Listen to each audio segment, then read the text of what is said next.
तो आज के लेक्चर में हम लोग सेल का न्यूक्लियस के बारे में बात करेंगे, जो कि cell the unit of life का फाइनली लास्ट लेक्चर होने वाला है। तो I am sugar sir here, your biology mentor and your personal mentor for NEET UG JEE mains and class 11-12 boards, and welcome to your beautiful channel engineer education India. बिना देरी के lecture को करते हैं चालू। और आई होप कि तुमने पूरा जो पिछले वाला वीडियो है वो सारा देखा होगा और उसका नोट्स प्रॉपर्ली बना लिया होगा। अगर नोट्स का कोई भी दिक्कत आता है तो मेरा जो टेलीग्राम चैनल है उसके अंदर मैंने डिट्टो ये पूरा नोट्स भेजा हुआ है, इसका नाम भी इंजीनियर एजुकेशन इंडिया ही है, तुम लोग जाके देख सकते हो। और अगर कोई भी डाउट हो तो इस नंबर पे एक मैसेज कर सकते हो 8583099293। मैं पर्सनली तुम लोगों को अटेंड करूंगा। चलो, nucleus as a cell organelle was first discovered by Robert Brown as clearly as 1831। मतलब न्यूक्लियस को first cell organelle Robert Brown ने घोषित किया था और उसका डिस्क्रिप्शन भी रॉबर्ट ब्राउन ने ही दिया था 1831 में। Later the material of the nucleus stained by the basic dyes was given the name chromatin by Fleming। मतलब न्यूक्लियस को कुछ बेसिक डाई या फिर बेसिक कलर जो कि सेल के किसी भी पार्ट को या फिर किसी भी लिविंग थिंग्स को कलर करके माइक्रोस्कोप के नीचे देखने में हेल्प करता है। इसी कलर्स को हम लोग बोलते हैं डाई, ठीक है। Was given the name chromatin by Fleming। मतलब ये न्यूक्लियस को क्रोमाटीन नाम दिया गया था फ्लेमिंग के द्वारा। द इंटरफेस न्यूक्लियस, यानी कि तुम लोग जानते हो कि इंटरफेस होता है, ठीक है, nucleus of a cell when it is not dividing. ये तुम लोग पढ़ोगे जाके सेल डिवीजन में, मतलब इसके ही अगले वाले चैप्टर में, जिसके अंदर तुम लोग इंटरफेस के बारे में एक पूरा डिटेल सा नॉलेज लोगे। अभी के लिए इतना जान लो कि न्यूक्लियस जब डिवाइड नहीं करता है सेल का, जो कि मैक्सिमम टाइमिंग होता है, ठीक है, जब cell only and only grow करता है, जिसके अंदर G1, S और G2 फेज आता है, तो इसी 3 स्टेज को हम लोग इंटरफेज के नाम से जानते हैं। ओके, चलो अभी has highly extended and elaborate nucleoprotein fibres called chromatin. इसके अंदर highly extended and elaborate nucleoprotein fibre present होता है, जिसको क्रोमाटीन बोलते हैं। क्या बोलते हैं? क्रोमाटीन बोलते हैं। इंटरफेज न्यूक्लियस के अंदर ऐसे हाईली एक्सटेंडेड एंड इलाबोरेट, मतलब जिसका कोई शेप नहीं है, जो कि एक्सटेंडेड फॉर्म में प्रेजेंट है, एंड इलाबोरेटेड एक स्ट्रक्चर प्रेजेंट है, जिसको हम लोग क्रोमाटीन फाइबर या फिर क्रोमाटीन बोलते हैं। न्यूक्लियर मैट्रिक्स एंड वन और मोर स्फेरिकल बॉडीज कॉल्ड न्यूक्लियोलाई। मतलब ये प्रेजेंट होता है, और क्या प्रेजेंट होता है? मैट्रिक्स प्रेजेंट होता है न्यूक्लियस के अंदर, और न्यूक्लियोलाई प्रेजेंट होता है। मुझे ये थोड़ा ठीक से ड्रॉ करने दो, ठीक है, एक सेकंड। इसको उठा के जरा यहाँ पे ला देता हूँ, इसको कर देता हूँ बड़ा छोटा। ओके, भी इसके आसपास यहाँ पे बना देता हूँ गोला, और ये हो गया न्यूक्लियोलाई या फिर न्यूक्लियोलस, ठीक है। और इसके अंदर क्या प्रेजेंट है? न्यूक्लियोप्लाज्म प्रेजेंट है, मतलब प्लाज्मा वाला पार्ट प्रेजेंट है, ठीक है। ये हो गया पूरा न्यूक्लियस। ओके, अभी यहाँ पे देख लो, ये है न्यूक्लियोप्लाज्म यानी कि प्लाज्मा वाला पार्ट। न्यूक्लियोलस ऐसा कोई डिस्टिंक्ट वाला पार्ट तो नहीं होता, लेकिन छोटा छोटा गोलाकार बॉडी होता है, स्फेरिकल बॉडीज, ठीक है, इसको हम लोग न्यूक्लियोलाई बोलते हैं। और क्या है? सिंगल में न्यूक्लियोलस बोलते हैं। Electron microscopy has revealed that the nuclear envelope, which consists of two parallel membranes with a space in between called perinuclear space। मतलब इलेक्ट्रॉन माइक्रोस्कोप के नीचे अगर तुम लोग देखोगे तो न्यूक्लियर मेम्ब्रेन 2 हिस्सों में बटा हुआ होता है, मतलब 2 मेम्ब्रेन मिलके एक मेम्ब्रेन होता है। इसके अंदर का जो पार्ट है, इसको हम लोग क्या बोलेंगे? इसको हम लोग बोलेंगे पेरीन्यूक्लियर स्पेस। क्या बोलेंगे? पेरीन्यूक्लियर स्पेस बोलेंगे, ठीक है। forms a barrier between the materials present inside the nucleus and that of the cytoplasm. मतलब ये साइटोप्लाज्म में, सेल के बाहर साइटोप्लाज्म इज प्रेजेंट, और न्यूक्लियोप्लाज्म या फिर न्यूक्लियस के अंदर जो भी स्ट्रक्चर प्रेजेंट है उसका एक बैरियर के काम करेगा ये न्यूक्लियर मेम्ब्रेन। देखो साइटोप्लाज्म को और सेल के अंदर का मटेरियल्स को अलग कर रहा है, ठीक है। The outer membrane usually remains continuous with the endoplasmic reticulum and also bears ribosome on it। मैंने ये बोला था जब मैंने एंडोप्लाज्मिक रेटिकुलम पढ़ाया था, तब मैंने ये बोला था कि इसी से ही एंडोप्लाज्मिक रेटिकुलम भी निकलता है, जिसके अंदर, जिसको हम लोग रफ ईआर बोलते हैं, यानी कि इसके अंदर राइबोसोम इज प्रेजेंट, इसके अंदर राइबोसोम इज प्रेजेंट, ठीक है। Rough ER, rough ER, endoplasmic reticulum. At a number of places, the nuclear envelope is interpreted by minute pores. At a number of places, the nuclear envelope is interpreted by minute pores, यानी कि इनके अंदर छोटा छोटा pores present होता है, ऐसे ऐसे, ठीक है। minute pore which are formed by the fusion of its two membranes। मतलब जो कि इनके फ्यूजन ऑफ टू मेम्ब्रेन से ही फॉर्म होता है। यहाँ पे देख लो, ये देखो यहाँ पे एक मेम्ब्रेन और यहाँ पे दो membrane, number 1 outer membrane, number 2 inner membrane, ये दोनों फ्यूज हो गए और यहाँ पे एक छोटा सा पोर फॉर्म कर दिया, ठीक है। ये क्यों पोर फॉर्म होता है ये मैं बताता हूँ। which are, अच्छा, the nuclear pores are the passage through which movement of RNA and protein molecules takes place in both direction between the nucleus and the cytoplasm। यानी कि इससे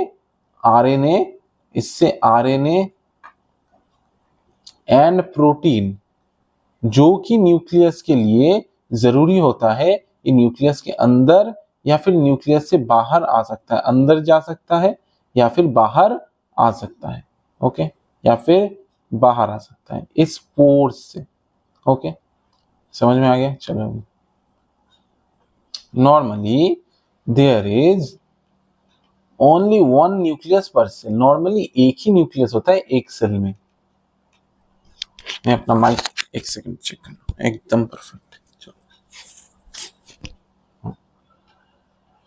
Variations in the number of nuclei are also frequently observed। यानी कि न्यूक्लियई के number में variation भी observe किया जाता है, यानी कि 1, 2, 3, 4 ऐसा भी नंबर एक सेल में न्यूक्लियस का प्रेजेंट हो सकता है। Can you recollect names of organisms that have more than one nucleus per cell? Some mature cells even lack nucleus. Example, erythrocytes of many mammals and seep tube cells of vascular plant। यानी कि vascular plant के sieve tube के अंदर, sieve tube में nucleus absent होता है। और क्या, एरिथ्रोसाइट में बहुत सारे मैमल के, अभी मैं इसका एक एक्सेप्शन भी बताऊंगा, न्यूक्लियस एब्सेंट होता है। अभी इसका एक्सेप्शन क्या है? एक्सेप्शन है ऊंट के शरीर में, कैमल के शरीर में जो आरबीसी होता है, एरिथ्रोसाइट होता है, उसके अंदर न्यूक्लियस इज प्रेजेंट। और एक एक्सेप्शन है, वो तुम लोगों को कमेंट बॉक्स में लिख के मुझे बताना है, ठीक है, वो क्या है? Would you consider these cells as living? Yes, of course, these are living.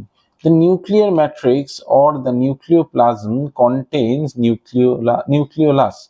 मतलब न्यूक्लियर जो मैट्रिक्स है और द न्यूक्लियोप्लाज्म, मतलब न्यूक्लियो का मतलब होता है न्यूक्लियस, प्लाज्म का मतलब होता है प्लाज्मा या फिर वाटरी पार्ट, ठीक है, मैट्रिक्स वाला पार्ट, उसके अंदर न्यूक्लियोलस प्रेजेंट होगा एंड क्रोमाटिन फाइबर प्रेजेंट होगा। मैंने अभी दिखाया कि न्यूक्लियोप्लाज्म के अंदर क्या प्रेजेंट है, ये देखो यहाँ पे क्या है, क्रोमाटिन फाइबर है, क्रोमाटिन है, और यहाँ पे क्या है, न्यूक्लियोलस है,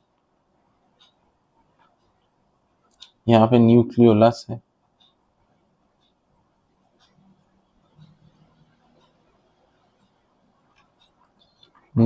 न्यूक्लियोलस,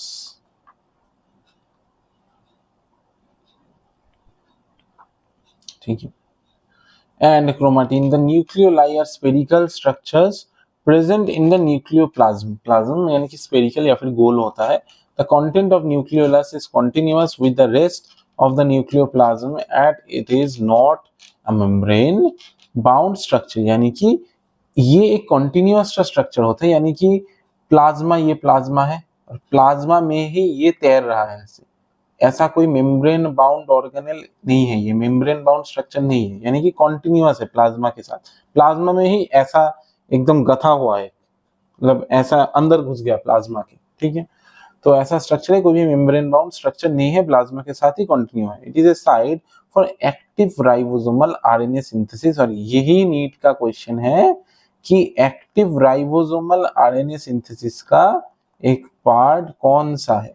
मतलब इसके अंदर राइबोसोमल आरएनए मतलब आरआरएनए सिंथेसिस होता है.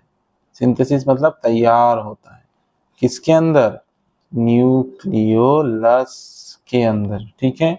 चलो अभी इट इज द अच्छा लार्जर और more numerous nuclei are present in the cell actively carried out protein synthesis. Larger और more numerous nuclei are present in cells, मतलब इस सेल में, बहुत सारे सेल में लार्ज या फिर बड़ा न्यूक्लियोलस प्रेजेंट होता है जिसके अंदर प्रोटीन सिंथेसिस भी होता है, ठीक है. चलो अब हम लोग इस चैप्टर के लास्ट या फिर आखिरी पैराग्राफ में आ चुके हैं. अब ये वाला पार्ट हम लोग कंप्लीट करेंगे और तुम लोगों का cell the unit of life, जो कि एक बहुत बड़ा चैप्टर है, बहुत बहुत बड़ा, और हम लोगों ने ये चैप्टर कर लिया है पूरा का पूरा खत्म, ठीक है. चलो you may recall that interphase nucleus has a loose and indistinct network of nucleoprotein fibers called chromatin. यानी कि इंटरफेज न्यूक्लियस के अंदर, मतलब जब न्यूक्लियस डिवीजन नहीं कर रहा है तब जो न्यूक्लियस है उसके अंदर न्यूक्लियोप्रोटीन फाइबर्स या फिर क्रोमाटिन फाइबर्स आर प्रेजेंट, यानी कि ऐसा बिखरा हुआ, ठीक है. जब ये बिखरा हुआ क्रोमाटिन फाइबर एक ऑर्गेनाइज्ड मैनर फॉर्म करेगा तब हम लोग उसको बोलेंगे क्रोमोसोम, ठीक है. यही नेटवर्क में से अगर पानी निकाल दो, H2O को रिमूव कर दो, वाटर को, तो ये दिखने में श्रिंक कर जाएगा ऐसे. अगर तुम लोग ऐसा थ्रेड लो, धागा, और उसको पानी में भिगो दो तो ये धागा का वॉल्यूम क्या होगा, बढ़ जाएगा. अभी अगर ये पानी को सुखा दो तो धागा का वॉल्यूम फिर से सूख जाएगा, है ना. तो ऐसे ही क्या हुआ है, इन लोगों ने यही बोला है.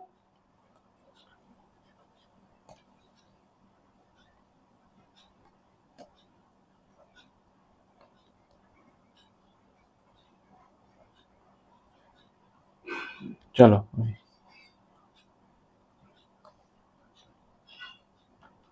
but during different stages of cell division cells show structures chromosome in place of the nucleus. अब एक चीज तुम लोगों को अभी इसी वक्त कमेंट में जाके लिखना है, #complete. ये इसको ब्रेक नहीं होने देना है बच्चों, #complete ये लिख दो और तुम्हारे जो रिस्पॉन्सिबिलिटी है इस वीडियो के अंदर इसको पूरा करो, क्योंकि इससे तुमको दूसरों को दिखाने में ये हेल्प होगा कि हाँ मैंने ये लेक्चर कंप्लीट किया हुआ है. इसीलिए लिख दो #complete, ठीक है, ताकि मुझे भी समझ में आए कि कौन कौन लोग रोज वीडियो देख रहे हैं, क्योंकि उन लोगों के लिए एक सरप्राइज मैं बहुत जल्दी प्लान कर रहा हूँ. चलो जो रेगुलर स्टूडेंट है मेरा, तो उन लोगों के लिए कुछ सरप्राइजेस प्लान हो रहा है चैनल के अंदर, बहुत जल्दी तुम लोगों को देखने को मिलेगा. Show structure chromosomes in place of nucleus, ठीक है. But during different stages of cell division, cells show structured chromosomes. मैंने अभी बोला कि अगर जब सेल डिवीजन होगा तब उसके अंदर क्रोमोसोम शो होगा. ये रहा क्रोमोसोम, ठीक है. अभी क्रोमोसोम के बारे में बात होगा.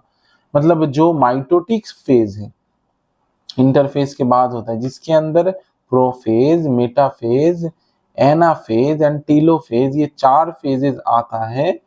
तो इसके अंदर तुम लोगों को क्रोमोसोम देखने को मिलेगा, ठीक है. चलो अभी chromatin contains DNA and some basic proteins called histones. Chromatin के अंदर डीएनए प्रेजेंट होगा और some basic protein histone protein present होगा। इसका स्ट्रक्चर तुम लोग क्लास 12 में जाके पढ़ोगे, मॉलिक्यूलर बेसिस ऑफ इनहेरिटेंस में, ठीक है।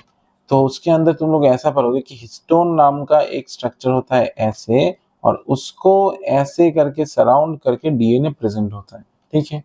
चलो, मतलब हिस्टोन पैकेजिंग में हेल्प करता है। And some non histone proteins and also RNA, मतलब क्रोमाटीन के अंदर डीएनए तो प्रेजेंट होता ही होता है जिसके अंदर जीन प्रेजेंट है, ठीक है। सम बेसिक प्रोटीन प्रेजेंट होगा जिसको हम लोग हिस्टोन बोलेंगे, and some non histone protein भी प्रेजेंट होगा और आरएनए भी प्रेजेंट होगा। ये क्लास 12 का टॉपिक है, अभी तुम लोगों को कोई काम पे नहीं आने वाला है। Single human cell has approximately 2 metre long thread of DNA distributed among its 23 pairs of chromosome, यानी कि एक ह्यूमन सेल के अंदर अगर तुम लोग एक ह्यूमन सेल का डीएनए देखो, वन ह्यूमन सेल का डीएनए अगर देखो, तो इसके अंदर तुम लोग पाओगे कि एक डीएनए 2.2 मीटर होता है। मतलब सर ये तो बहुत बड़ा है, तो उतना छोटा सेल में ये हिस्टोन के पैकेजिंग की वजह से ही ऐसे करके पैक्ड होके रहता है, ठीक है। इसीलिए एक छोटू सा उतना सा सेल जो कि माइक्रोमीटर के रेंज में है 2.2 मीटर का डीएनए होल्ड कर पाता है, ठीक है। और उसके अंदर कितना क्रोमोसोम होता है? 46 क्रोमोसोम या फिर 23 पेयर्स ऑफ क्रोमोसोम, ठीक है। क्रोमोसोम का पेयर होता है, क्योंकि ये देखो ये एक पेयर ऑफ क्रोमोसोम, ठीक है। चलो, you will study the details of DNA in packaging in a chromosome in class 12, मैंने अभी थोड़ा बोल दिया। Every chromosome visible only in dividing cells essentially has a primary constriction of centromere। उसके अंदर सेंट्रोमियर नाम का एक स्ट्रक्चर तुम लोगों को देखने को मिलेगा जो कि यही है। अभी सेंट्रोमियर के दो पोर्शन से दोनों काइनेटोकोर निकलते हैं ऐसे, जहां पर कि जब सेल डिवीजन होगा वहां पे आके जो थ्रेड्स है, जो माइक्रोट्यूब्यूल्स है या फिर जो सेंट्रियोल का जो थ्रेड्स है वो वहां पे जाके अटैच्ड होगा, ठीक है। चलो, on the sides which this separate structure are called kinetochore, मतलब ये एक सेंट्रोमियर है, और इसके अंदर दो काइनेटोकोर प्रेजेंट है, ठीक है। चलो, centromere holds two chromatids of the chromosome. देखो यहाँ पे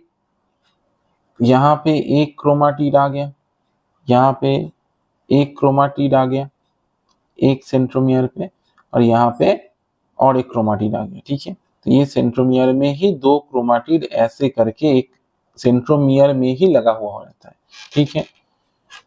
okay, based on the position, ये आ गया एक क्रोमाटिड, ये आ गया दूसरा क्रोमाटिड, समझ में आ गया। और यहाँ पे है एक काइनेटोकोर, यहाँ पे दूसरा काइनेटोकोर, यहाँ पे आगे लगेगा माइक्रोट्यूब्यूल या फिर जो तुम लोगों का जो सेंट्रोजोम है, तो वहां से सेंट्रोजोम का जो स्ट्रक्चर है वो यहाँ पे आके लग जाएगा, और ये इस तरफ ये खिंचाव पैदा करेगा जिसके वजह से फोर्स लगेगा इस तरफ, और ये दोनों डिवाइड होके दो क्रोमोसोम बन जाएंगे और दोनों दो पोल्स की तरफ भागने लगेंगे, ठीक है। चलो, based on the position of the centromere of the centrosomes can be classified into 4 types, यानी कि 4 टाइप का होता है, मेटासेंट्रिक, सब मेटासेंट्रिक, एक्रोसेंट्रिक एंड टेलोसेंट्रिक। मतलब अगर बीच में सेंट्रोसोम प्रेजेंट हो, सॉरी बीच में अगर सेंट्रोमियर प्रेजेंट हो एकदम बीच में क्रोमोसोम के, तो हम लोग उसको बोलेंगे मेटासेंट्रिक। तो इक्वल आर्म अगर पैदा कर दे ऐसे, तो हम लोग इसको बोलेंगे मेटासेंट्रिक, ठीक है, मेटासेंट्रिक। ओके, अगर दो इक्वल आर्म ना हो, बीच के थोड़ा सा दूर, यानी कि ऐसा,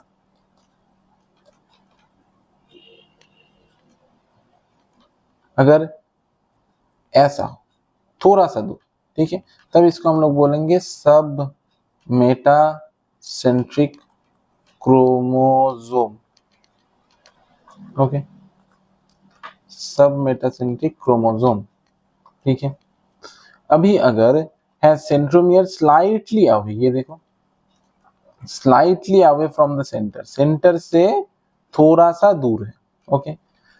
अभी क्या बोला है यहाँ पर, chromosome resulting in one short arm and one larger arm. देखना PQRS आर्म का एक क्वेश्चन तुम लोगों को मिलेगा प्रीवियस ईयर में, ठीक है, वो तुम लोगों को सॉल्व करना है।